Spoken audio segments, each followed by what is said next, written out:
Hi friends, I hope you all are doing great. It's me, Nikki here, and I am excited today to talk with you about things that you may be doing in your home the wrong way that is just keeping the clutter around. And I think that this is just super important to talk about because sometimes when you're in it, you just don't know how to get out of it. And so I feel like this can hopefully have you just sit down and think, grab your cup of coffee with me now, watch the video and just say, am I having an aha moment? Is this something that I do? And something that you can resolve so that you can really have a house that is clutter free and that brings you total joy, right? So let's jump right in.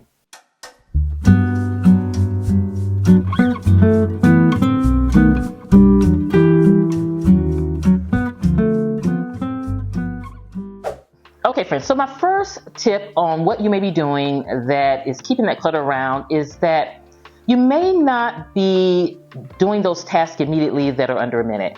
And I encourage you that if you have things that you can do in under a minute in your home, just go ahead and do it. Don't procrastinate, don't just kind of put it to the side. For example, if you have that cup that you put in the sink, it takes less than a minute to just put it in the dishwasher. So just save yourself from the clutter and putting it on the counter or the sink and just throw it in the dishwasher, and just training yourself to do those things that are less than a minute immediately. It helps with the maintaining of your home and just kind of breaking down the clutter. Another thing is the junk mail. When you come in, it takes less than a minute to toss the junk mail from the mail, right? So go ahead and do it, and don't toss it on the counter, or don't just throw the mail on the counter. Go ahead and purge out that junk mail and throw it in the trash.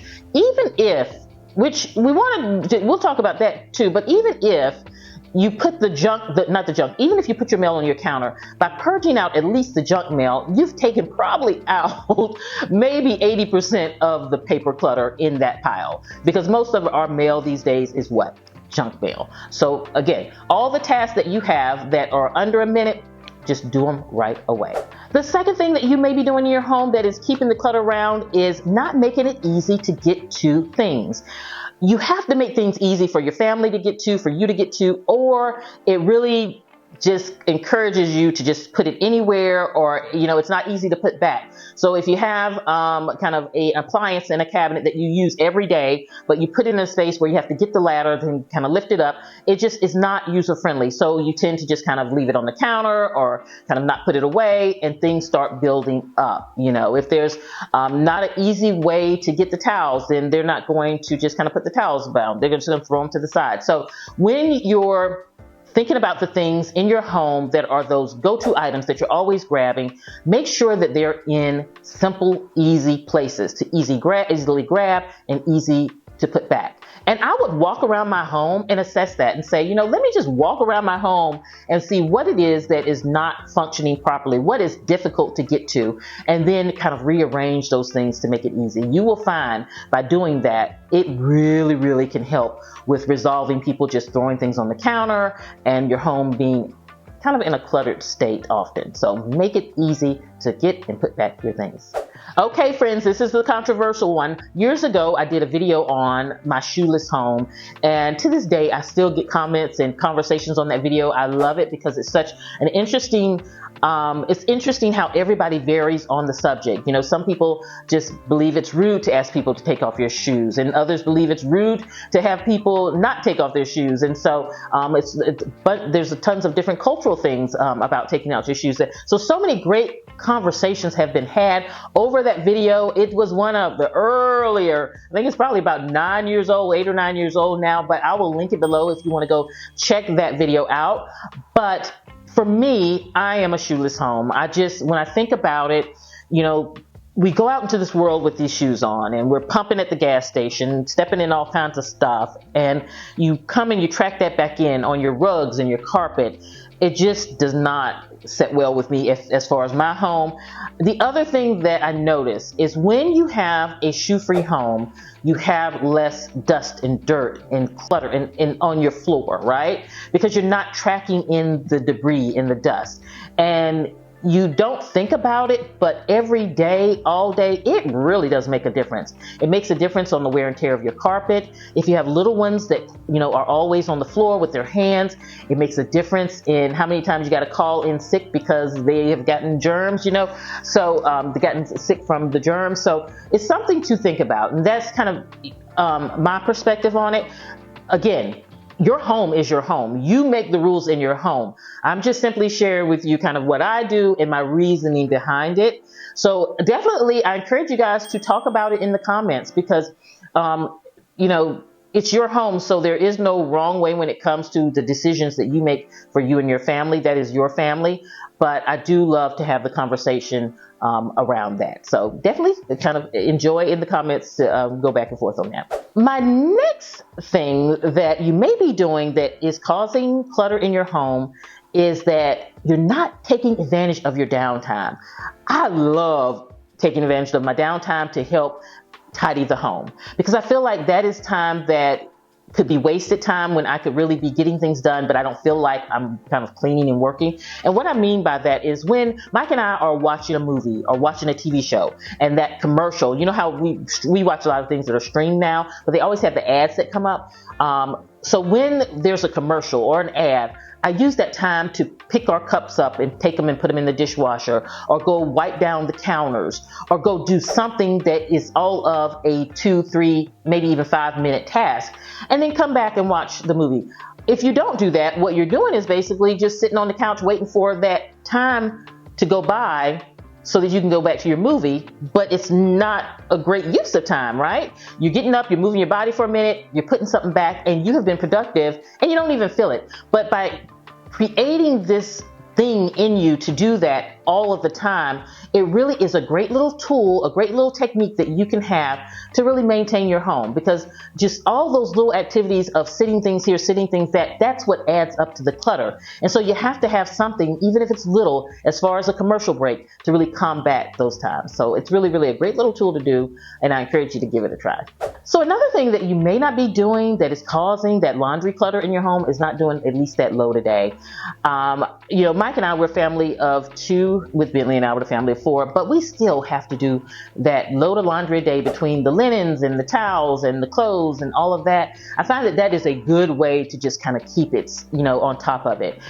If you're a larger family, you may have to do 2 loads. But again, I encourage you, don't feel like you have to take on the role of doing all of the laundry. I feel like laundry is one of those tasks in the home that can really be broken up into many tasks and assigned to different family members. One puts the laundry in, one takes it out, one folds, one puts it away. So and that's how Mike and I do it. We split that task according to what we prefer to do. What is our favorite to do, which I don't know that there's a favorite with laundry, but what we what we are kind of we like doing better. So think about laundry as a task that can be broken up into many tasks, and definitely make sure you hit the mark on at least that 1 load a day, 2 if you have a larger family or a larger laundry mode. But that really having that routine can be so helpful with your laundry. Okay, the next thing you may not be doing, friends, is having catch-all baskets or places. I feel like those are really great tools to use to help corral the clutter, right? Because if you don't have a place for people to just kind of toss things, then it really can start just spreading all over. And then when you look into a room, it just looks overwhelming. But if you have a home, which many of you do have a home that has upstairs and downstairs, it's just not realistic to always run up and down the stairs every time you want to put something back, right? So I like to have baskets that you can put by the stair. You can have a basket on your counter, somewhere where those things that don't belong in that room can go. And you can even put a drop-off basket in every room in your house. And as a family, to say anything that doesn't belong in the room that you need to take somewhere else, at least, at minimum, put it in the basket. And in that way, at least it's all there together. And your room can, doesn't look like you have all these things spread out, but then you can just grab the basket and everyone can take everything back whenever, or they can go get it whenever, but it's all corralled in one space. So having that basket, that catch-all basket in every room in your house is totally okay. I love the catch-all basket. And on that note, that brings me to my next tip, is to kind of group things together, like have those trays together. One thing I don't encourage you to do is just have drop stations where they drop their keys at the door, or if they just don't have anywhere to put it. But if you have a tray, like on your island in your kitchen, or on the coffee table, it really gives a place to put those things, right? So for example, on my coffee table, I always like having a tray, because then that's where the remotes can go on the tray, the coasters can go on the tray. So corralling your things together on a tray really helps kind of combat the clutter versus having everyone, throw the remote over here or throw the coasters over here. They're corralled together, and it can make things look even neater. So when you have those things that you need to have access to, corral them on a tray, and that can really help kind of bring them together and minimize what you see as far as the clutter in your home. The next thing that I encourage you to do, which you may not be doing, but it kind of plays off what I just talked about, it's with those things like your handbags and your keys, those everyday items that you need when you leave the house or when you're coming and going, or that notebook that you're always writing in. Really don't keep those things in the open, because when you do that, you're tending to just kind of drop things everywhere, but have a distinct place for it. So for example, for your keys, have a hook on the wall where you hang the keys, or if you don't want it visually, have a beautiful basket on a table where you kind of put the keys and conceal the keys. Because what you don't want to do is you don't want to encourage the family to all start following suit. If one person throws their keys on the entryway table, then the next person's going to throw their keys there because they're seeing the keys there. So by concealing items that are just kind of those everyday items and not letting them just kind of take up real estate, it really helps the entire family to not just kind of throw things everywhere. So it's about not visually giving them the opportunity to just kind of toss things everywhere. So if you have that mail, not just kind of having it tossed on the table, if you have that mail slot or basket, having that concealed place to put those things. The next thing that you may not be doing, friends, is having a routine with the chores. And I say chores because I think that maintaining a home is definitely a family sport. And I do have a great chore chart that is really simple. It's really easy to use. It helps you really kind of break down each family member and what they do. It's something that you can keep on a clipboard and keep it in the kitchen or in the command center. I definitely have it on my website. I'll link it in the description box below. Grab it. It will be so helpful for you in just kind of identifying, sit down and identify what each family member needs to do, and then they can visually see what it is they need to do. So you can use it as the chart, and you can use it as your planner to plan out what the family is needing to do. But definitely having a routine is so important, because if you don't have a routine, you can tend to skip and miss, and you get busy at work or you get busy here, and then you just, oh, I'm not going to do that load of laundry. You don't even think about doing a load of laundry because you don't have a routine, right? But if you have a routine, like we take a bath every day, we brush our teeth every day, it happens because we know that has to happen every day. You have to get gas in your car every week. That has to happen every week, So those things that we have on a routine, they happen because they're locked in. So you want to do that with your chores. You want to lock in the routine so that it can be consistent and to make sure that it actually happens. So again, get that chore chart to help you start that process of creating those chores and that routine in your home.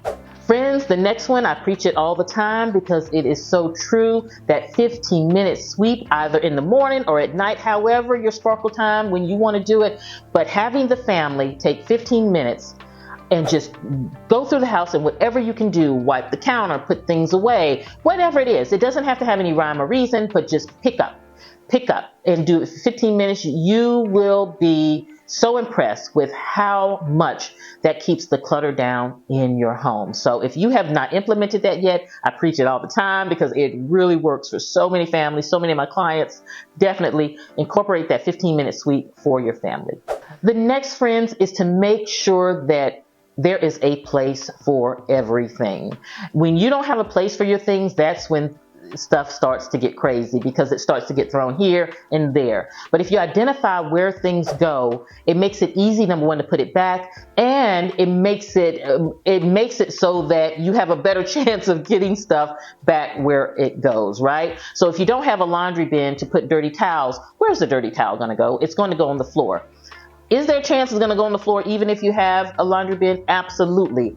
But it gives you the ability in those family meetings, which I've talked about, to really address the problem, because it's hard to say don't put your towels on the floor, but they don't have anywhere to put their towels, or you haven't established what happens, right?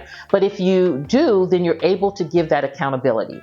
But it's important in our home that we have a place for everything, because it also makes it easier for us to maintain and keep the clutter away, because it's easy to put it back. When you're cleaning up and picking up and you have to think about, okay, where I don't have a place for this mug, or where can I, then you're going to sit it back down and going to go to the next thing, right? But if I pick up this mug and I know it goes in the counter, it's about picking it up, putting it back. It's easier to tidy up, right? So just go through and make sure that your home has a place for everything. So friends, the next and final tip is to really block. You may not be blocking things in your home, and I'm a big blocker. I believe in setting my organization so that you don't have room to put things anywhere, right? So for example, in your pantry, I believe in having a pantry that is totally set to where you have to put things back where they belong, and it takes more effort not to do so, right?